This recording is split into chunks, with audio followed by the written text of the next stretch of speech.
As a doctor creating a non-medical CV, you may be aware that the rules are very different for applying for any role that's not strictly to do with your medical degree.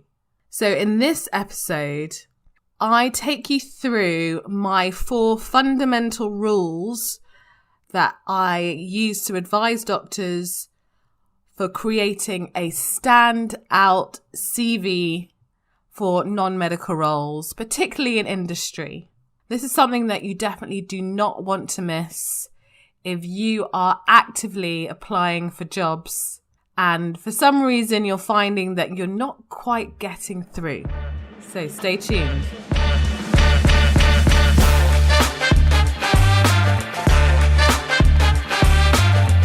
Let's face it, burnout amongst doctors is sky high, and we're actively seeking other ways to make the most of our transferable skills beyond the usual career pathways.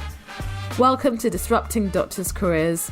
I'm your host, Dr. Abena Bubbers-Jones, and I'm on a mission to connect 1 million doctors across the world with the best in diverse career opportunities.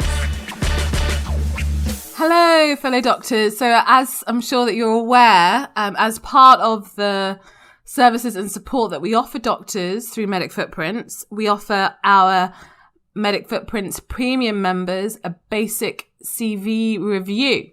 So that involves us having years and years of experience advising doctors who are moving from medical to non-medical. Really have they optimize their CV and some really important pointers of how they can improve their CV to increase their chances of getting the job that they want. Each member gets a recorded, bespoke, personal video from one of the doctors on our team, taking them through areas where they could certainly improve in the context of where they're applying to. If any of that sounds interesting to you, find out more at medicfootprints.org/go premium.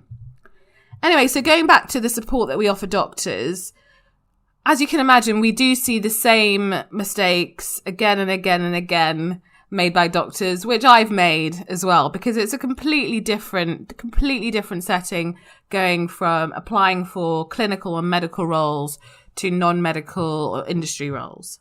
So the main things we see is that doctors don't really understand what value they could potentially bring to the role. They tend to emphasize heavily their kind of the list of jobs that they've attended as a doctor, which, as we know, with most doctors could be, at least more than 10 or so. That in itself isn't necessarily useful or relevant to the employer. We see CVs that are several pages long. So my medical CV, for example, is at least 10 to 15 pages. And that is the concise version. But we do see pages and pages of stuff, all of which, if you send that in, will not generally get read. For those who have wigged on that having a short CV can be beneficial, they usually compromise by putting the font down to like 6, so make it as tiny as possible. So again, it's still not readable. They don't really add anything of value outside of medicine, which actually is very important and tends to get overlooked. And generally speaking, the message that they are conveying through that CV is, I am a doctor, I am a standard doctor, full stop. So these are very common mistakes because, as you know, there are lots of opportunities for doctors out there, huge amounts. And there's lots of opportunities for doctors in industry in particular to stand out amongst the competition, whether they are other doctors being the competition or non-doctors. But it's really important from a mindset perspective that if this is you really understand what your value is to the employer. That is really where you need to start. And if you're like, I'm applying for a range of different things, then I would say stand back, make a decision as to where you really want to focus your energy and focus on a few things, if not one thing or 2 things. And when I say things, I'm talking about sectors, areas, types of roles. because it does make it more difficult for you when you're applying for a whole range of different things. And if you don't really know, I would suggest you invest in a career coach. And we also have MF approved career coaches on our website for you to peruse if you are interested in going down that route.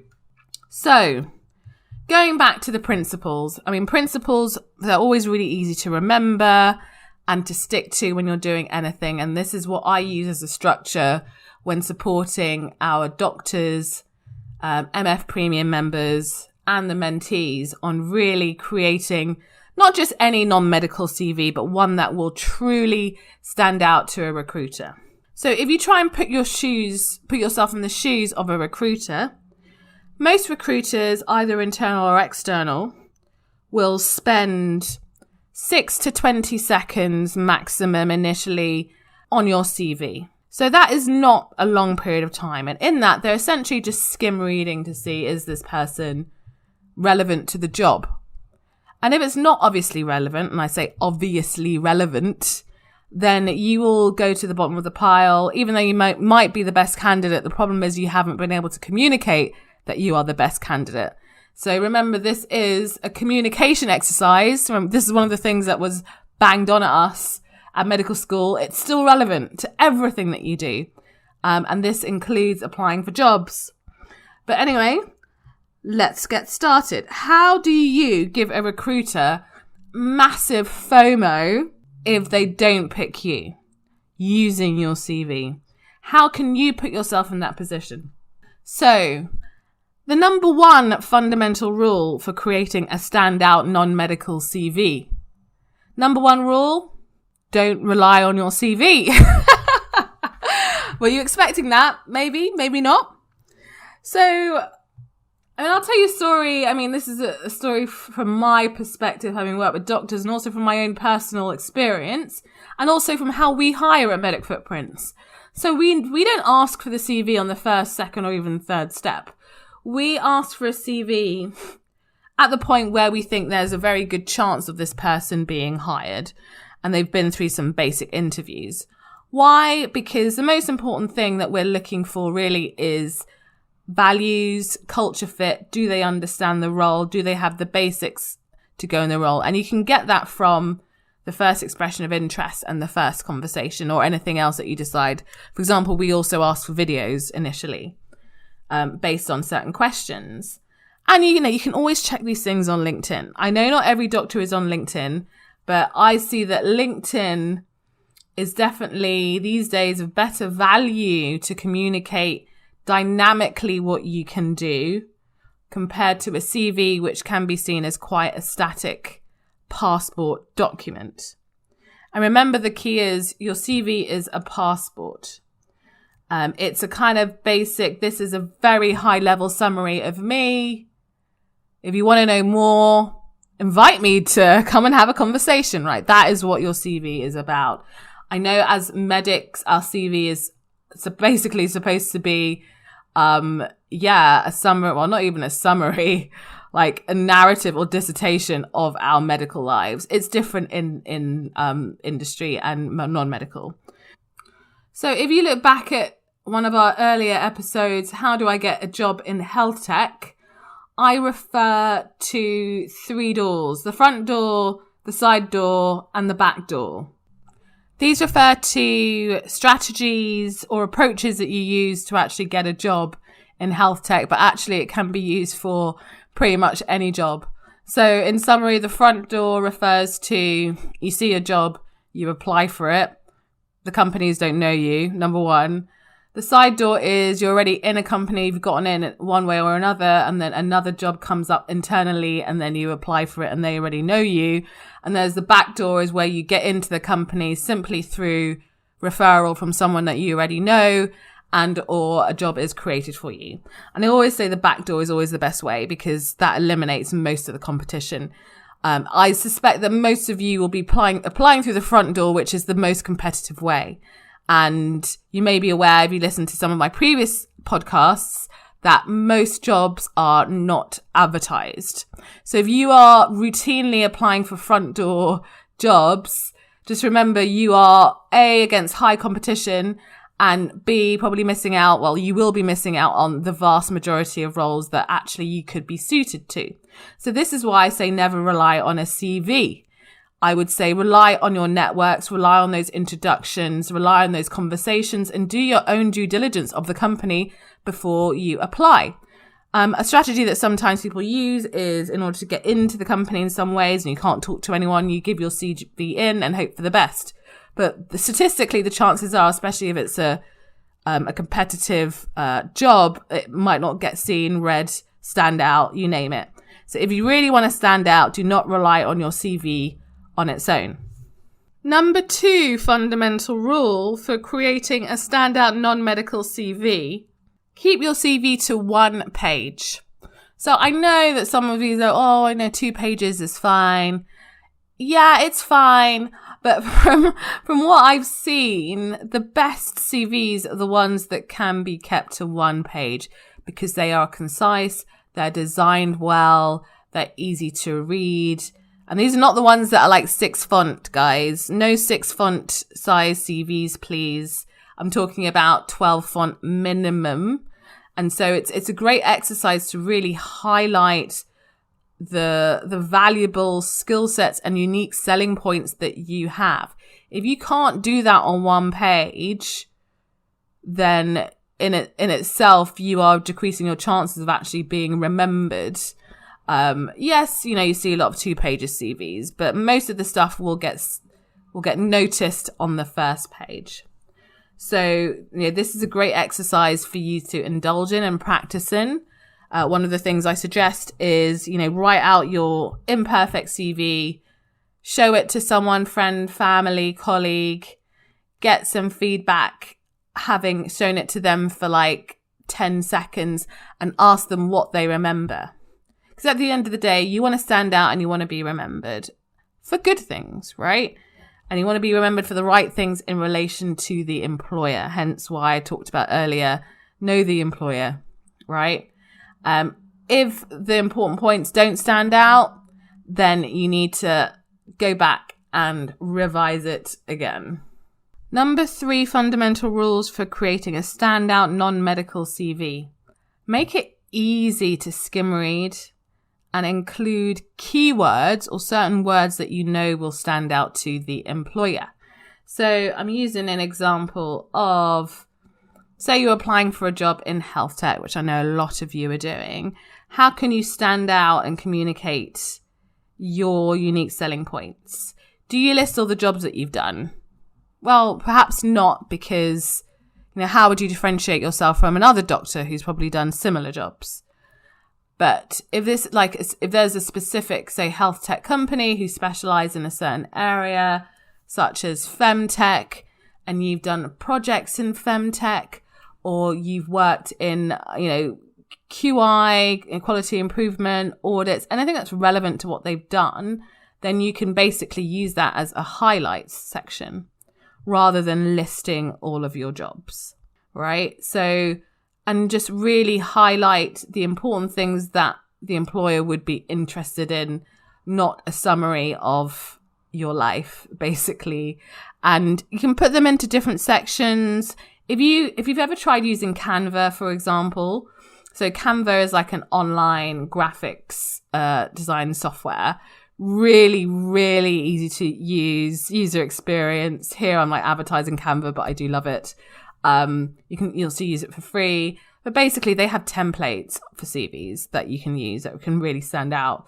So, and they have different sections. The sections that you use are completely up to you. But make sure it's relevant to the sector that you're applying to. And when I say keywords, so going back to the femtech, if you put yourselves in the shoes of a recruiter, the recruiter might be looking at something to do with what they do, which could be women's health, women's well-being, menopause, menstruation, anything that's like, oh yeah, that's what we're doing a project on that. Or, oh yeah, we've got a campaign going on that. Or, oh, we need someone to work on the content. Do you know what I mean? It's like, it needs to be relevant to the employer.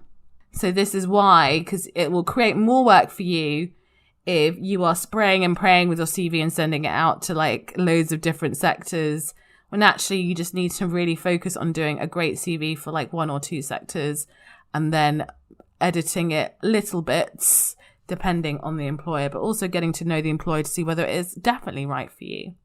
And remember, as I said for the last one, try and keep that to a maximum of 1 page.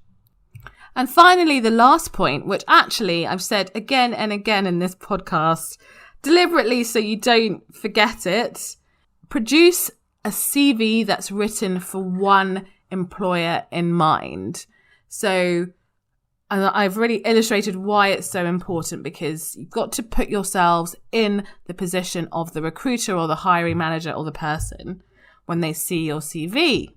And this is assuming they're looking at your CV without knowing you. But then remember, I also said for point number 1, never rely only on your CV. But in either case, if you really want to produce a standout CV, pretend literally this is the only job you ever going to apply for, and the recruiters know it. They know that you're absolutely perfect for them. And in order to write that CV, you need to know the recruiter or the company. And it can be quite difficult. And this is why, going back to the podcast episode on the 3 doors, this is why the back door is always the better door, because that's how you get to know the company before you even apply. And sometimes jobs are actually created for you. So yeah, if you've ever been in a hiring position, you'll probably know what I mean, where you're getting a stack of CVs and you're like, which one should I go for? And at the end of the day, you want your life to be made as easy as possible. So you're going to go for the ones that stand out immediately, not the ones that you really have to kind of scour through and try and understand, or even just the ones that say this is a doctor, but there's nothing else to them. So it's really important that you write that CV for that employer in mind.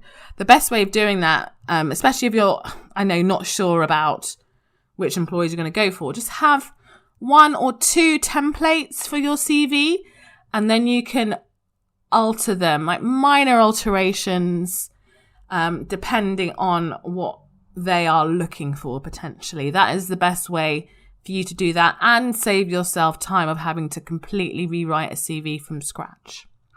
So in summary, the 4 fundamental rules for creating a standout CV.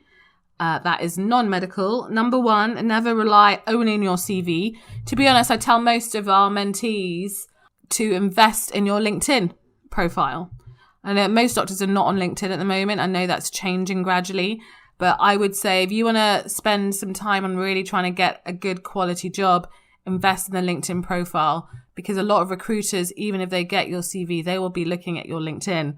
And if there's not much there, then they will then probably go to your Facebook. So, it's either, you control the message or they will come to their own conclusions. So never rely solely on your CV. Rely on your networks and rely on those introductions as much as you can. Number 2, keep your CV 1 page long. It's a great exercise in communication. 3, make sure it's easy to skim read and use correct keywords in line with the right employer and the right job that you're applying for. And finally, keep that CV for one employer in mind. Write it for them, not for you, for them. And I promise you, those 4 principles will help you focus on where you decide to focus your energies in the application process and improve your chances of standing out. If you need any further support or advisory from the Medic Footprints team or myself, as I said, we do offer this to Medic Footprints premium members. Find out more about that at medicfootprints.org/go premium.